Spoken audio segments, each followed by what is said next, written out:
Good morning all. ఈరోజు news paper analysis ఒకసారి చూసినట్టయితే ముఖ్యంగా ఆంధ్రజ్యోతిలో నేడు సామాజిక సమరభేరి సభ జై బాపు జై భీమ్ జై సంవిధాన్ లో భాగంగా ఎల్బీ స్టేడియంలో నేతలు కార్యకర్తలతో సమావేశం కానున్న కాంగ్రెస్ అధ్యక్షుడు, పార్టీ గ్రామ శాఖ అధ్యక్షుల నుంచి ఎంపీలు ఎమ్మెల్యేల వరకు హాజరు. 40,000 మందికి పైగా వచ్చే అవకాశం. ఇప్పటికే హైదరాబాద్ చేరుకున్న ఖర్గే. సో ఇది ముఖ్యంగా కాంగ్రెస్ పార్టీకి సంబంధించిన అంతర్గత వ్యవహారం. సో వాళ్ళు ఒక సభను నిర్వహించుకోబోతున్నారు. ముఖ్యంగా ఇది బహిరంగ సభ కాదు, కానీ ఇది గ్రామ శాఖ అంటే కాంగ్రెస్ పార్టీ యొక్క గ్రామ శాఖ అధ్యక్షుల నుంచి వివిధ హోదాలు కలిగిన నాయకులు, ప్రజాప్రతినిధులు, మిగతా పెద్ద నాయకులు కూడా అంటే మంత్రులు, ఎమ్మెల్యేలు, ఎంపీలు, ఏదైనా నామినేటెడ్ పోస్టులు ఉన్న నాయకులు, గ్రామ శాఖ నుంచి గ్రామ శాఖ అధ్యక్షుల నుంచి వివిధ పోస్టులు కలిగిన అధికార ప్రతినిధులు. సో వీళ్ళంతా ఒక సమావేశం నిర్వహించనున్నారు. అది ఎల్బీ స్టేడియంలో. సో ఈ సమావేశానికి ముఖ్యంగా కాంగ్రెస్ పార్టీ జాతీయ అధ్యక్షుడైన మల్లికార్జున ఖర్గే గారు అటెండ్ కాబోతున్నారు అనమాట. సో నిన్ననే హైదరాబాద్ కు రావడం జరిగింది. సో ఇక్కడ మల్లికార్జున ఖర్గేకు స్వాగతం పలుకుతున్న రేవంత్ రెడ్డి గారు, మీనాక్షి నటరాజన్ అండ్ మహేష్ కుమార్ గౌడ్ అండ్ బట్టి విక్రమార్క. సో వీళ్ళంతా స్వాగతం పలుకుతున్నారు. ముఖ్యంగా ఈ కాంగ్రెస్ పార్టీ అధ్యక్షులకు వాళ్లకు ఏం దిశానిర్దేశం ఇవ్వనున్నారని అనుకున్నట్లయితే ముఖ్యంగా రానున్న రోజుల్లో స్థానిక సంస్థల ఎన్నికలు తెలంగాణ రాష్ట్రంలో జరగబోతున్నాయి. ముఖ్యంగా హైకోర్టు తీర్పు కూడా ఇచ్చింది అనమాట. 3 నెలల్లో 3 నెలల్లో తెలంగాణ గవర్నమెంట్ ఖచ్చితంగా స్థానిక సంస్థల ఎన్నికలను నిర్వహించాలి.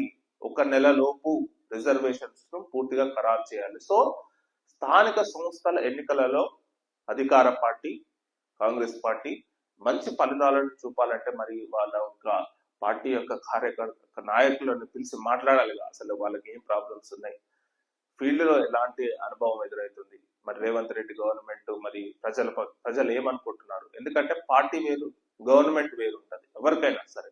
సో గవర్నమెంట్ తీసుకునే డెసిషన్స్ అనేది ఆ ప్రజలపై ఎలాంటి ప్రభావం చూపిస్తుంది అనేది కార్యకర్తల ఫీడ్బ్యాక్ నుంచే వస్తుంది మేజర్ గా. ఎందుకంటే వాళ్ళు ఊర్లలో తిరుగుతుంటారు కాబట్టి జెన్యున్ ఫీడ్బ్యాక్ వస్తుంది అనమాట. సో వాళ్ళ నుంచి ఈ నాయకులు ఫీడ్బ్యాక్ తీసుకొని మరి వాళ్ళకి ఎట్లా దిశానిర్దేశం చేస్తారో మనం చూడాలి. ఎందుకంటే ఎప్పుడైతే స్థానిక సంస్థల ఎన్నికలలో కాంగ్రెస్ పార్టీ మంచి ఫలితాలు వస్తే ఆ పార్టీకి చాలా బూస్టప్ ఉంటుంది అనమాట.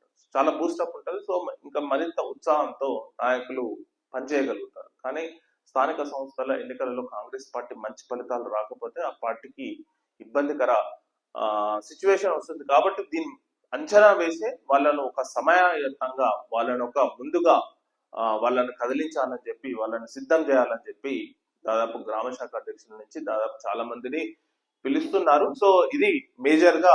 ఇంకోటి గవర్నమెంట్ కి సంబంధించి వస్తే ముఖ్యమంత్రి రేవంత్ రెడ్డి గారు ఒక గోల్ ను నిర్ణయించుకొని పనిచేస్తున్నారు. సో ముఖ్యంగా తెలంగాణ రైజింగ్ 2047 వచ్చే 10 సంవత్సరాలలో తెలంగాణ ఎకానమీ అనేది $1 ట్రిలియన్ ఎకానమీగా తీర్చిదిద్దాలని మరియు 2047 వరకు $3 ట్రిలియన్ ఎకానమీగా తీర్చిదిద్దాలని పాలసీ డాక్యుమెంట్ గా దాన్ని రూపొందిస్తుండడం జరిగింది. సో దీనిని ముఖ్యంగా సోనియా గాంధీ బర్త్డే అయిన December 9th రోజు దీన్ని పూర్తిగా రిలీజ్ చేయడం జరుగుతుంది అనమాట. సో దానికి అనుగుణంగా మరి విలేజ్ నుంచి ఆ పార్టీ నుంచి కూడా కొంచెం సపోర్ట్ కావాలి. ఎందుకంటే ఇది అతను ఒక విజన్ ఊహించుకొని పాలసీ డాక్యుమెంట్ చేస్తున్నప్పుడు దీనికి పార్టీ కూడా మద్దతు పలకాలి. మద్దతు పలికి దాన్ని ఏ విధంగా వాళ్ళు గైడెన్స్ ఇస్తారో వీళ్ళు అనుకరించాలన్నమాట. సో ఇది ఈ పూర్తిగా వీళ్ళ సపోర్ట్ లేకుంటే అంటే పార్టీ సపోర్ట్ లేకుంటే గవర్నమెంట్ కు మరియు పార్టీకి కూడా నష్టం అని చెప్పి మరి వాళ్ళని పిలిపించి ఏదో ఒక దిశానిర్దేశం అయితే జాతీయ నాయకత్వం సో వీళ్ళకు ఇస్తుంది అనమాట. సో ఇది ఈరోజు ఎల్బీ స్టేడియంలో జరగబోతుంది. సో దీనికి చాలా మంది హాజరు కాబోతున్నారు. సో ఇదే అన్నమాట, ఇది దీనికి సంబంధించి.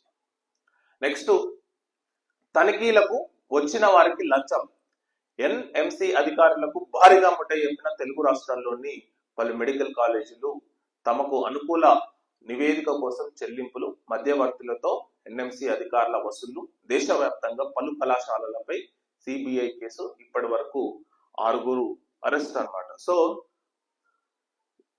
భారతదేశంలో ఎంత దారుణానికి ఒడిగడుతున్నారంటే కొందరు వ్యక్తులు, కొందరు అధికారులు నిజంగా చూస్తే చాలా హైలీ ప్రొఫెషనల్, హైలీ ఎడ్యుకేటెడ్స్ ఉన్న వాళ్ళు లంచాలు తీసుకొని ఆ కాలేజీలకు సర్టిఫికెట్స్ ఇస్తున్నారంటే అది దట్టు మెడికల్ కాలేజెస్ కు ఎంత దారుణంగా ఉందో మనం అర్థం చేసుకోవచ్చు. సపోజ్ కొన్ని మెడికల్ కాలేజెస్ ప్రెసెంట్ గా తెలంగాణ రాష్ట్రంలో 33 మెడికల్ కాలేజెస్ ఉన్నాయి.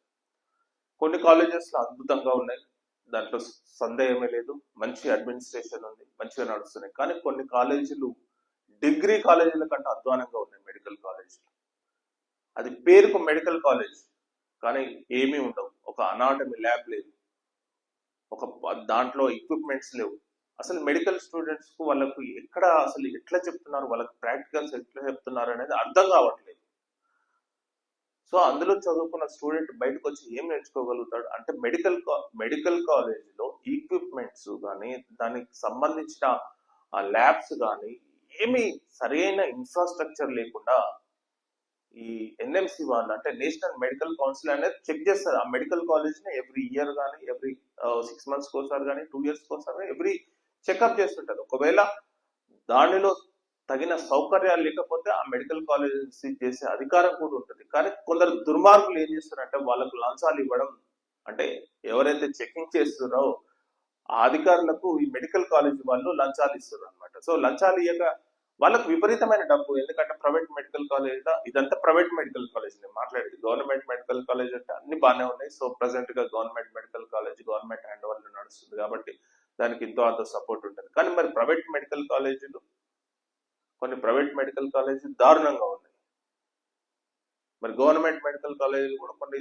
దారుణంగా ఉన్నాయి. సో వాళ్ళకు కూడా వీళ్ళు లంచాలు ఇవ్వడం అనేది ఎంతవరకు కరెక్ట్? ఇది మెడికల్ కి సంబంధించిన విషయంలో, హెల్త్ కి సంబంధించిన విషయంలో ఆ అధికారులకు ఇది ఒక్క తెలంగాణ కాదు, తెలుగు రాష్ట్రాల్లోనే 10 మెడికల్ కాలేజ్ దేశం అంతా నడుస్తుంది అనమాట. సో దేశం అంతా ఎవరైతే పర్మిషన్ తీసుకొని మెడికల్ కాలేజెస్ రన్ చేస్తున్నారో వాళ్ళ మెడికల్ కాలేజ్ కోసం చెకప్ చేసే అధికారులకు సైతం లంచాలు ఇచ్చి వాళ్ళను బ్రైబ్ చేస్తున్నారంటే పరిస్థితి ఎంతవరకు వస్తుందో మనం అర్థం చేసుకోవచ్చు. సో అలాంటి వాళ్ళు ఇంకా తెలుగు రాష్ట్రాల్లో కూడా ఎక్కువ ఉన్నారని చెప్పి ఇక్కడ వార్ తీయడం జరిగింది. సో ఇది చాలా దారుణమైన విషయం. హెల్త్ విషయంలో ఏదైతే మనం భారతదేశంలో హెల్త్ అనేది ఇప్పటికీ చాలా తక్కువ స్థానాల్లో ఉంది, అంటే క్వాలిటీ ఆఫ్ హెల్త్ అనేది భారతదేశంలో లేదని చాలా నివేదికలు చెప్తున్నాయి. ఇక్కడ వచ్చే మెడిసిన్స్ కూడా ప్యూర్ మెడిసిన్ కాదు. మీరు ఒకటి అర్థం చేసుకోవచ్చు, ఒకటి మెడిసిన్ నేను అబ్జర్వ్ చేసిన, ఎందుకంటే నేను మెడిసిన్ లో చూసుంటా కాబట్టి, ఒక ఎంఎన్సి కంపెనీ సేమ్ మెడిసిన్ అమెరికాలో రిలీజ్ చేసే మెడిసిన్, ఇక్కడ రిలీజ్ చేసే మెడిసిన్ తేడా ఉంటుంది. అది ఒక ఎంఎన్సి మెడిసిన్ అంటే అది కల్తీ అవుతుందని నేను అనట్లేదు, కానీ జనరల్ గా చెప్తున్నా, జనరలైజ్ చేసి చెప్తున్నా. అంటే భారతదేశంలో రిలీజ్ అయ్యే మెడిసిన్స్ ను కల్తీ మెడిసిన్స్ అని చెప్పి మొన్న రీసెంట్ గా కోటిలో ఒక మెడికల్ ఏజెన్సీలో పట్టుబడడం జరిగింది. ఆ కల్తీ మెడిసిన్స్ మొత్తం డ్రగ్ ఇన్స్పెక్టర్స్ సీజ్ చేయడం జరిగింది. సో కల్తీ మెడిసిన్స్ కూడా అంటే ఏదైతే ఎంఎన్సి మెడిసిన్ ఉందో దానికి same packing, same logo, same దాని ditto printout to printout. Suppose iPhone release అయితే ఐఫోన్ ప్రింట్అవుట్ చైనాలో ఎట్లా రిలీజ్ అవుతుందో సేమ్ ఏదైతే మెడిసిన్, క్వాలిటీ మెడిసిన్ ఏదైతే ప్రముఖ కంపెనీలు, బ్రాండెడ్ కంపెనీలు ఏవైతే రిలీజ్ చేస్తున్నారో సో దానికి అచ్చు బుద్ధి same to same medicines release చేసి కొన్ని ఏజెన్సీలకు అమ్మి వాళ్ళు మార్కెట్ లోకి రిలీజ్ చేయడం. సో దాన్ని ఎలా కనుక్కుంటారు? మామూలుగా ఒక నార్మల్ పర్సన్ అది అన్ని ఇమాజిన్, ఒక మెడికల్ షాప్ లోకి వెళ్ళి ఒక పర్సన్ మెడిసిన్ తీసుకొని అది ఒరిజినల్ కాదా అనేది అంత తెలియదు. అంత మెడికల్ నాలెడ్జ్ ఇంకా మన భారతదేశ ప్రజలకి ఇంకా చాలా తెలియదు. జస్ట్ ట్రస్ట్ మీద నడుస్తుంది, జస్ట్ డాక్టర్ మీద ట్రస్ట్, మెడికల్ షాప్ మీద ట్రస్ట్, ఆ ట్రస్ట్ మీద తీసుకుంటారు. కానీ అందులో కూడా కల్తీ జరుగుతుందంటే మరి ఎంత దారుణంగా ఒడిగడుతున్నారు. ఇవన్నీ ఒక మెడికల్ మాఫియా అన్నమాట. సో ఇదంతా ఇదే. సో ఇప్పుడు మెడికల్ కాలేజ్ ఇచ్చే పర్మిషన్ ఇచ్చే ఎన్ఎంసి వాళ్ళకు లంచాలు ఇవ్వస్తున్నారు, వాళ్ళు రిలీజ్ అయిపోయిన తర్వాత వీళ్ళు. సో ఈ మెడికల్ దానికి సంబంధించిందే ఒక గోల్మాల్ ప్రజెంట్ గా తెలుగు రాష్ట్రాల్లోనే కాదు మొత్తం భారతదేశంలో కూడా జరుగుతుంది. సో దీనిపై ఖచ్చితంగా కన్సర్న్ చేయాల్సిన అవసరం హెల్త్ మినిస్టర్స్ కు, central health minister, state health minister, so వీటి మీద ఖచ్చితంగా కన్సల్ట్ చేయాలి. నేను నిజంగా మొన్న ఆశ్చర్యం వేసింది, ఒక కల్తీ మందులు, ఒక బ్రాండెడ్ కంపెనీ, ఎంఎన్సి కంపెనీ యొక్క మందులు సేమ్ టు సేమ్ ప్రింట్ కొట్టి సేమ్ టు సేమ్ తయారు చేసి ఆ మెడిసిన్స్ సేమ్ వాళ్ళు ఏదైతే ఇంగ్రీడియంట్స్ వాడుతారో సేమ్ ఇది వీళ్ళు కూడా అదే ఇంగ్రీడియంట్స్ వాడి సేమ్ టు సేమ్ రిలీజ్ చేసి కోటీలో అమ్ముతున్నారంటే అది ఎంత దారుణం చెప్పండి. అది ఇంకా పట్టుకున్నారు. సో దాని లింకప్ మొత్తం ఇంకా విచారణ జరుగుతుంది. అసలు ఎక్కడి నుంచి వస్తున్నాయి, అసలు ఎవరి ఐడియా? ఒక మెడిసిన్ రిలీజ్ చేసానికి ఎన్ని క్లినికల్ ట్రయల్స్ చేయాల్సి ఉంటుంది తెలుసా? చాలా క్లినికల్ ట్రయల్స్ ఉంటాయి. ఇవన్నీ క్లినికల్ ట్రయల్స్ చేసి అంతా ఒక పెద్ద పరిశోధన చేసి దాన్ని అల్టిమేట్ గా రిలీజ్ చేయడం జరిగింది. సో వాళ్ళు రిలీజ్ చేసి దాన్ని వాళ్ళ క్వాంటిటీతో వీళ్ళు రిలీజ్ చేస్తే ప్రజల ప్రాణాలతో చెలగాటం ఆడుతున్నారు కొందరు వ్యక్తులు, మెడికల్ కి సంబంధించిన కొందరు కంపెనీలు కానీ కొన్ని ఏజెన్సీలు కానీ. దీనిపై ఖచ్చితంగా జాగ్రత్త వహించాలని చెప్పి నేను ప్రజలను కోరుతున్నాను, గవర్నమెంట్లను రిక్వెస్ట్ చేస్తున్నాను. ఖచ్చితంగా మీరు చెకప్ చేయాలి. డ్రగ్ ఇన్స్పెక్టర్స్ ఎంతమంది ఉన్నారు తెలంగాణ రాష్ట్రంలో? డ్రగ్ ఇన్స్పెక్టర్స్ కొరత ఎంతో మంది ఉంది. సో డ్రగ్ ఇన్స్పెక్టర్స్ ఎక్కువగా పోస్టింగ్ చేస్తే వాళ్ళు చెక్ చేసి ప్రతి ఏజెన్సీలలో చెక్ చేసి దాన్ని అసలు వీళ్ళు క్వాలిటీ మెడిసిన్స్ అయినా అవన్నీ చెక్ చేసి, ఎందుకంటే వాళ్ళ దగ్గర నుంచి ఫార్మసీలకు రిలీజ్ అవుతుంది. సో ఈ ప్రకారమే మనం ఖచ్చితంగా దీనిపై ఎన్ని పోస్టులు ఉన్నాయి డ్రగ్ ఇన్స్పెక్టర్లు, హెల్త్ కు సంబంధించిన చెక్ చేసే ఫార్మసీ చెక్ చేసే ఆఫీసర్లు ఎంతమంది ఉన్నారు? వాళ్ళు ఒక్కొక్క డిస్ట్రిక్ట్ ఒక్కొక్క మంది ఉంటే ఎన్ని చెక్ చేయాలి, ఎంత టైం పడుతుంది?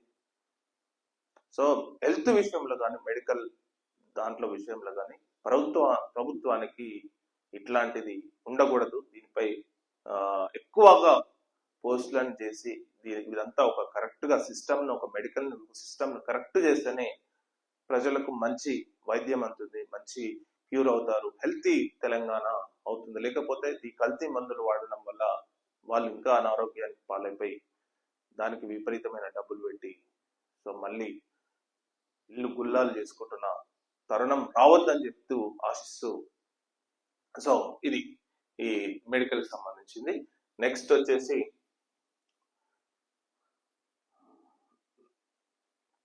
ఇంకోటి, నరేంద్ర మోడీ ఒకటి దగ్గరికి వెళ్ళండి. జపాన్ లో రేపు ఏం జరగనుంది? జూలై 5న భయంకరమైన సునామీ వస్తుందంటూ 1919లో చెప్పిన జపనీస్ మాంగా ఆర్టిస్ట్ టట్సుకి, సో ఆమె జోస్యాలు రియల్ గా అయినాయి. సో దానికోసమే టూరిస్ట్ రావట్లేదు. సో ఇది అందరు భయపడుతున్నారు అనమాట. ఆమె చెప్పిన విషయాలు అనేది కంపల్సరీగా అయినాయి అని చెప్పి అంటున్నారు. ఎస్, భారత్ లో 2500కు పైగా పార్టీలు. ఘనా పార్లమెంటులో ప్రధాని మోదీ ఆశ్చర్యం వ్యక్తం చేసిన అక్కడ ఎంపీలు. మోదీకి ద స్టార్ ఆఫ్ ఘనాతో సత్కారం. సో ఒకసారి చూద్దాం.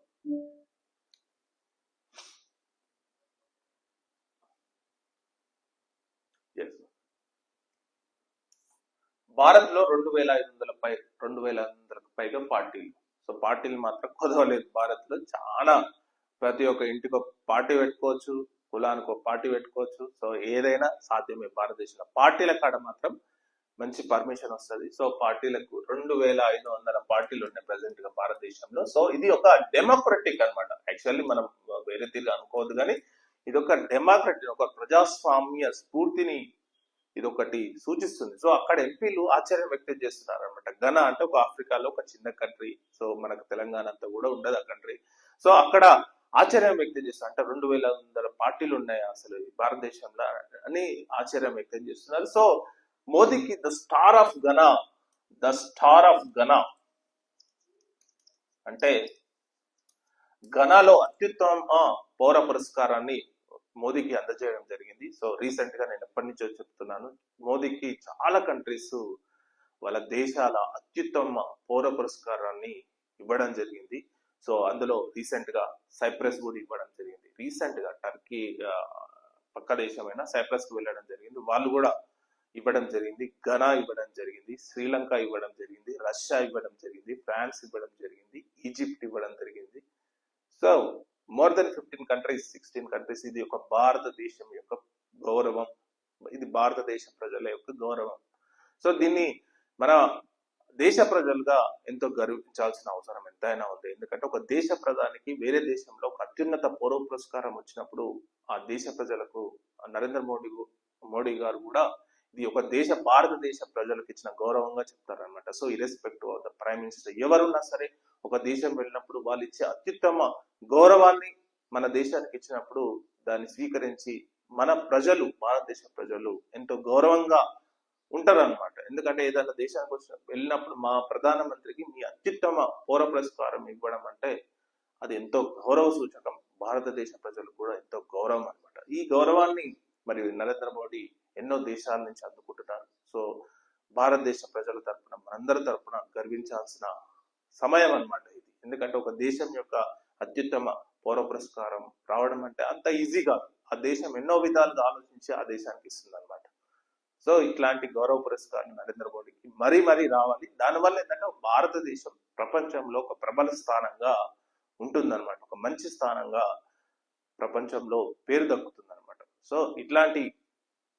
సో యాక్చువల్ దీని నుంచి నరేంద్ర మోడీ బ్రెజిల్కి వెళ్ళబోతున్నారు. బ్రిక్స్ సమావేశానికి హాజరు కాబోతున్నారు. నాకు తెలిసి July 6th, 7th Rio de Janeiro, samba, బ్రెజిల్లో football city samba, Rio de జనీరోలో ఈ సమావేశానికి హాజరు కాబోతున్నారు, బ్రిక్స్ సమావేశానికి. సో బ్రిక్స్ సమావేశం అంటే నేను తర్వాత చాప్టర్ లో పూర్తిగా వివరిస్తా.